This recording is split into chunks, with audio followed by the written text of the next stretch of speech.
And so that's one of the things we're going to be talking about today, how the wasps have really helped us out here considering the fact we haven't sprayed these pea plants. What's up, Lazy Dog fam? Hope all y'all are having an awesome day. It is Thursday, October 17th here in South Georgia, and today we're going to be over here in our fall pea patch. Going to show you some of the nice productivity we've got going on in there, and going to use these fall cow peas as an example to explain why spraying for bugs may not always be the best option. And I'm going to give you 4 alternatives to spraying that might work in your garden. So here's our fall cow pea patch, which is more like a jungle at this point. We planted all these back in mid to late August, I believe, and we have 3 different varieties here, but they've kind of all ran together at this point. We've got the Cow Pea cow peas right here, and then we've got 2 climbing varieties. We got the Ozark Razorback on that first trellis there, and then we've got those Tennessee purple peas on that second trellis. Now, if we take a closer look here, we can definitely see we've got some rust on these pea leaves here, and we're getting that on all 3 of these varieties, but it doesn't seem to have affected productivity a whole lot. You can see these plants are loaded.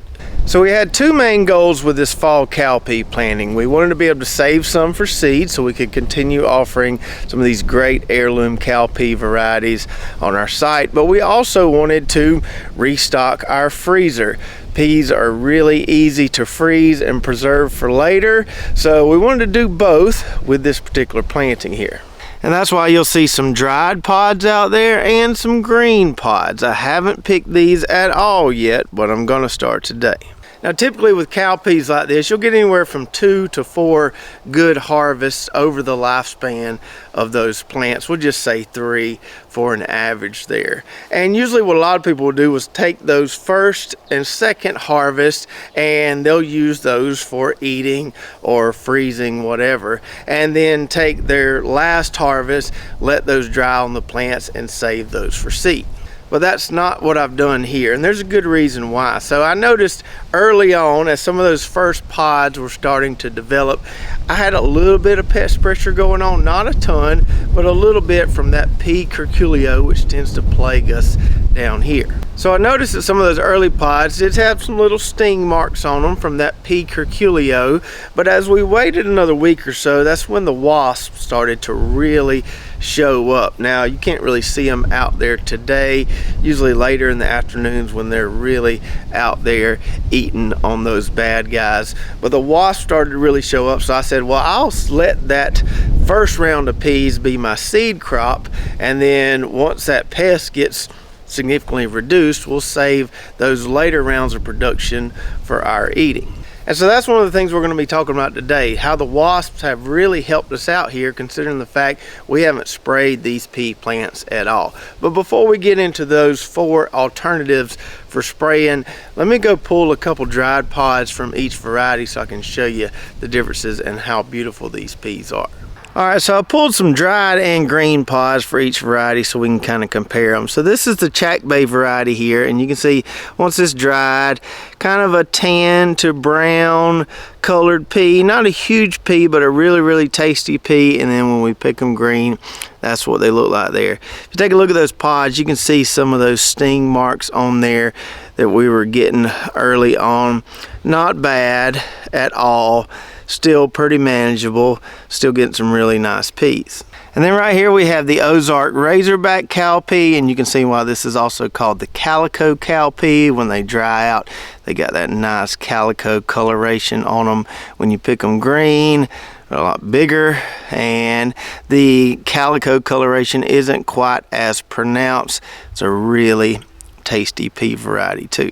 And then we've got the Tennessee purple pea, which we named because the guy that sent us these didn't really have a name for them. It was just an heirloom variety. He had been growing in Tennessee for years. So the dried version there is black pretty much. And the green version there, you can see some purple coloration on those. So they'll be light purple starting out, and the longer you leave those pods sitting on the vine, they'll just start turning darker and darker. So depending on which stage you pick them, they may be light purple, dark purple, or black like those dried ones there. And it should be noted that you can preserve these cow peas at either stage, the green stage or the brown and dried stage. So if you're going to preserve them at the green stage, like we often do, pick them green, shell them, blanch them, put them in some bags, vacuum seal them, put them in the freezer, and they're usually good for several years. If you're going to preserve them at the brown stage, let all the pods dry on the plants, pick them. They're a lot easier to shell when they're brown and dried out like this. You can put those just in a plastic container in your pantry. They don't necessarily have to go in the freezer, but some people will put the dried peas in the freezer. The downside to preserving them dried is that you have to rehydrate them, so they take a little longer to cook or prepare. A little less effort as far as, you know, you don't have to blanch them and vacuum seal them, but it's going to take longer to cook or prepare them if they're dried. So now that I've shown you some of those beautiful peas, let's get into this discussion about alternatives to spraying. And before we get into this discussion, for the people that are watching the channel for the first time, I should probably give this disclaimer.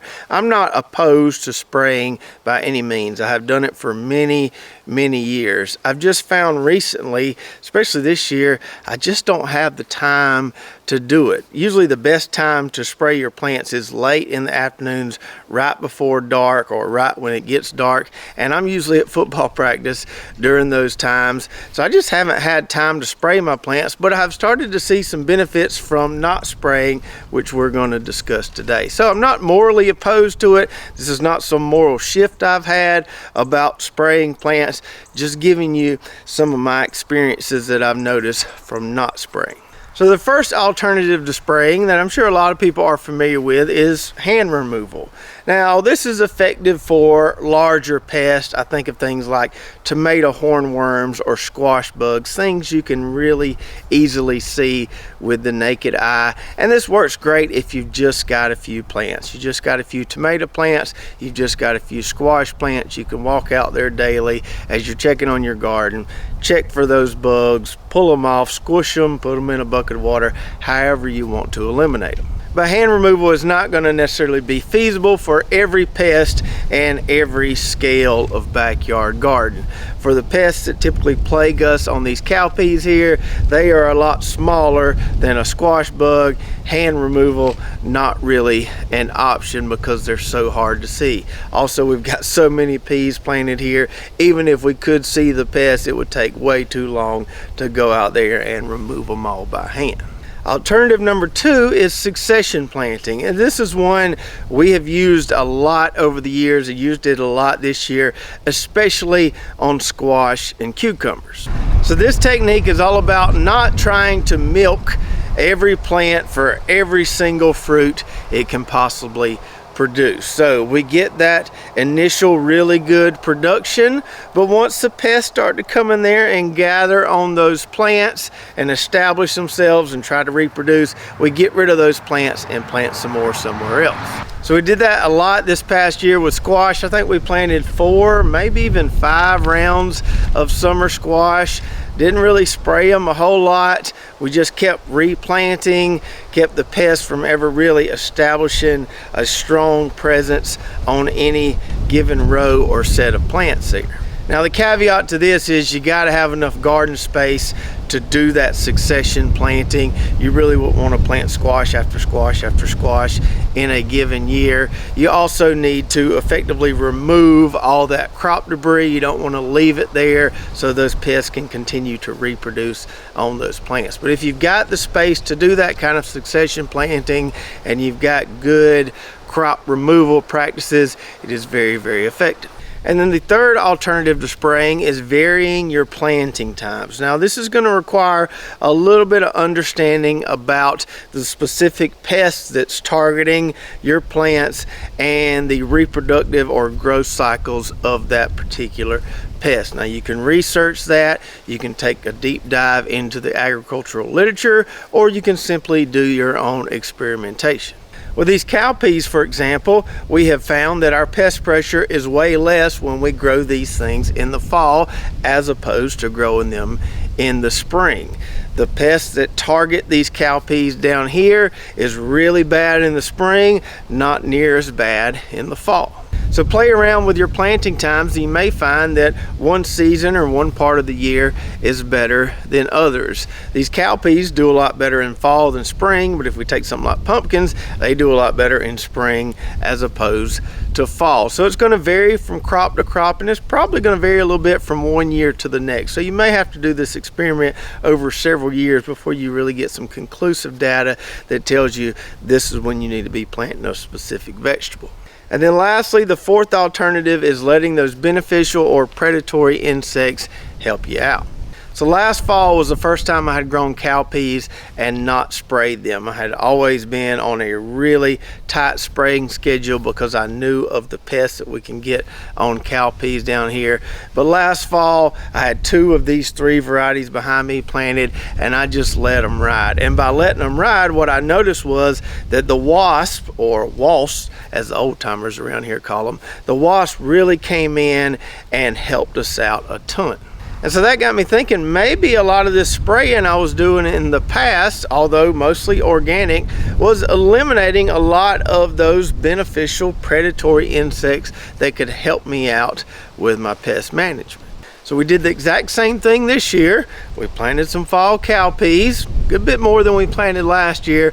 We didn't spray them at all. Yes, some of the early peas were getting stung, but then those wasps started coming in and doing their thing. Now this whole waiting on the beneficial or predatory insect thing is a risky proposition, because what if they don't ever show up? What if they don't ever deliver? You end up with a big patch of peas that are stung so bad you can't even eat them. So I think it's something good to try on a small scale, see what happens, and then go larger with it the following year, just like we did with these cow peas last year. We just had 2 small rows planted last year. It worked, and then this year, a much larger planting. Thankfully, it worked again. And as I'm standing here talking to you, as the sun's starting to get a little more intense, as it's starting to warm up today, I can already see those wasps starting to appear and do their thing over there on those peas. So while spraying can be a necessity in some cases, if you've just got to save a particular set of plants, it may not always be the best option, and you may want to try one of those 4 alternatives there. And especially the 4th alternative there, you may find that with spraying you were killing a lot of those beneficial insects. You want to see if they'll actually come in and do the work for you. Now there is a 5th alternative I didn't mention on my list, and that is trap cropping. So that's when you grow a vegetable that you know the pests really love, and you just let them have at it in hopes that they'll go after that trap crop and not the one you actually want to harvest and eat. But I didn't include trap cropping on my list because I'm still a little bit iffy about the effectiveness of it, and trap cropping usually does involve spraying, and our list was for alternatives to spraying. So usually with trap cropping, you're still spraying that vegetable that you want to harvest and eat, not spraying the trap crop, so the bugs will just kind of flock over there to it and they can have at it. But if you've got any other alternatives that you think I should add to my list, definitely let me know in the comments below. And if you want to see how we planted this beautiful plot of peas and learn more about growing cow peas in the fall, watch this video right here. We'll show you how we plant these on double rows so we can get a ton of peas from not a whole lot of garden space. So check that out, and we'll see you next time right here at Lazy Dog Farm.